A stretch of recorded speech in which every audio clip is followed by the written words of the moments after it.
سورہ زمر کی آیت نمبر 64 سورہ زمر کا 7واں رکوع اور 24ویں پارے کا 4تھا رکوع۔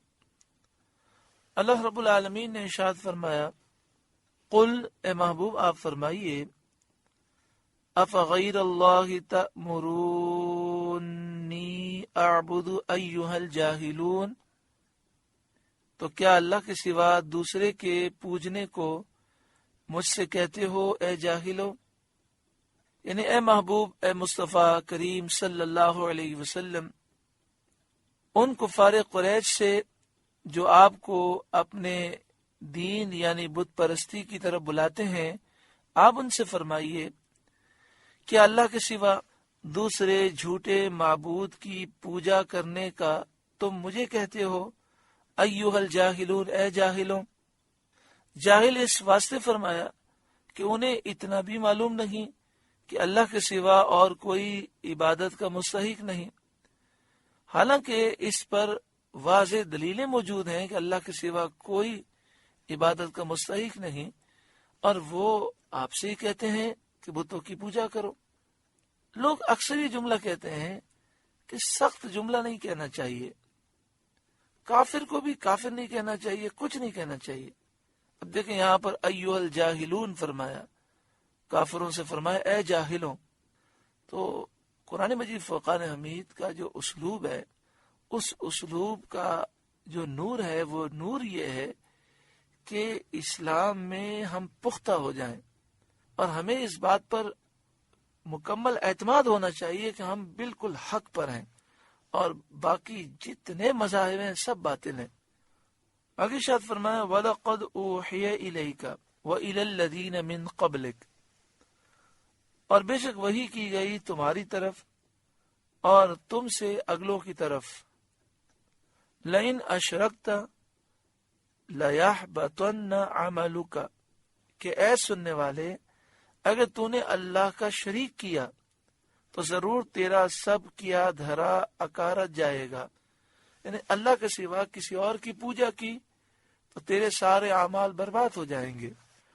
وَلَتَكُونَنَّ مِنَ الْخَاسِرِينَ، اور ضرور تو ہار میں رہے گا، نقصان اٹھانے والوں میں سے ہو جائے گا۔ بَلِ اللَّهَ فَاعْبُدْ، بلکہ اللہ ہی کی بندگی کر، وَكُن مِّنَ الشَّاكِرِينَ، اور شکر والوں میں سے ہو جا۔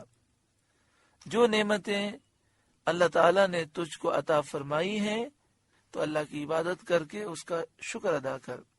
وَمَا قَدَرُ اللَّهَ حَقَّ قَدْرِهِ، اور انہوں نے اللہ کی قدر نہ کی جیسا اس کا حق تھا، جبھی تو شرک میں مبتلا ہوئے۔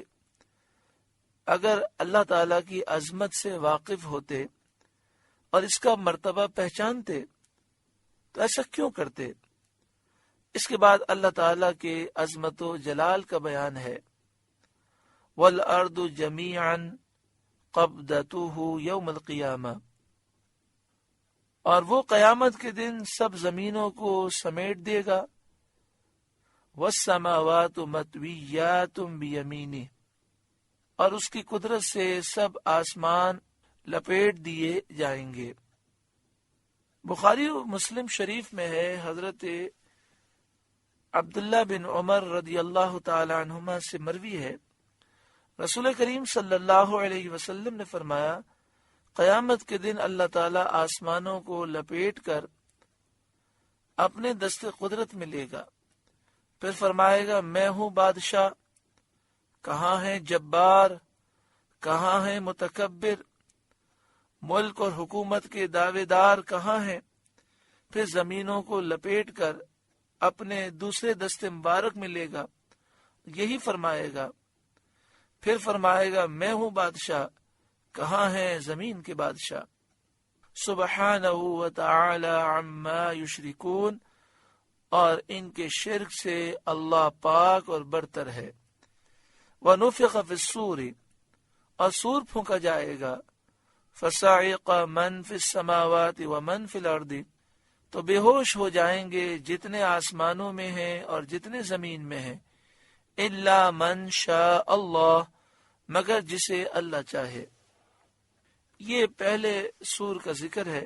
جب پہلی مرتبہ سور پھونکی جائے گی تو اس سے جو بے ہوشی طاری ہوگی اس کا یہ اثر ہوگا کہ فرشتے اور زمین والوں میں سے اس وقت جو لوگ زندہ ہوں گے جن پر موت نہ آئی ہوگی وہ اس سے مر جائیں گے، اور جن پر موت وارد ہو چکی پھر اللہ تعالیٰ نے انہیں حیات عنایت کی، وہ اپنی قبروں میں زندہ ہیں، جیسے انبیاء، شہداء۔ ان پر اس سور پھونکنے سے بے ہوشی جیسی کیفیت طاری ہوگی، اور جو لوگ قبروں میں وہ مر چکے ہیں انہیں اس نفخے کا شعور بھی نہ ہوگا۔ یعنی اس کا مطلب یہ ہے کہ جب پہلی سور پھونکی جائے گی تو پہلے بے ہوشی طاری ہوگی، اور اس کا اثر یہ ہوگا کہ فرشتے اور جتنے زمین میں لوگ زندہ ہوں گے سب انتقال کر جائیں گے۔ اب سوال یہ ہے کہ اس موقع پر وہ لوگ جو پہلے سے انتقال کر چکے ہیں ان کے ساتھ معاملہ کیا ہوگا؟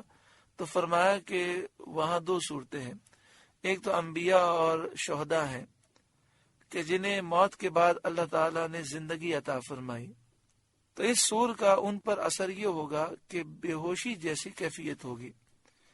اور دوسرے لوگ جو انبیاء اور شہداء اور اولیاء کے علاوہ ہیں اور وہ قبروں میں ہیں، مرے ہوئے ہوں گے، تو جب سور پھونکی جائے گی تو انہیں اس سور کا شعور نہ ہوگا۔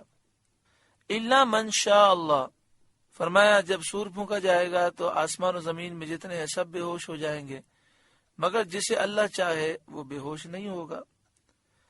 اس استثناء میں کون کون داخل ہیں، یعنی کون کون سے ایسے افراد ہیں جو بے ہوش نہیں ہوں گے؟ اس میں مفسرین کے بہت اقوال ہیں۔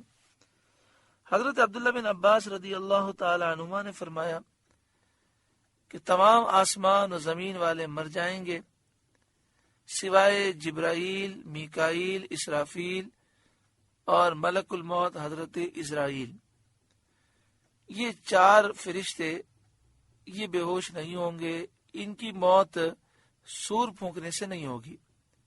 پھر اللہ تعالی دونوں سوروں کے درمیان جو 40 سال کی مدت ہے اس میں ان فرشتوں کو بھی موت دے گا۔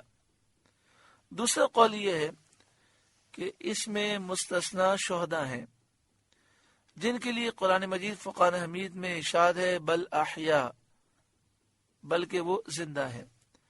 حدیث شریف میں بھی ہے کہ وہ شہداء ہیں جنہیں اس سور سے بے ہوشی نہیں ہوگی، موت واقع نہیں ہوگی، وہ ایک دفعہ مر چکے ہیں، پھر اللہ تعالیٰ نے شہداء کو وہ زندگی عطا فرمائی ہے جو دنیاوی زندگی سے زیادہ طاقت رکھتی ہے، کہ کل نفس ذائقۃ الموت کے تحت شہداء اور انبیاء نے موت کا مزہ چکھ لیا۔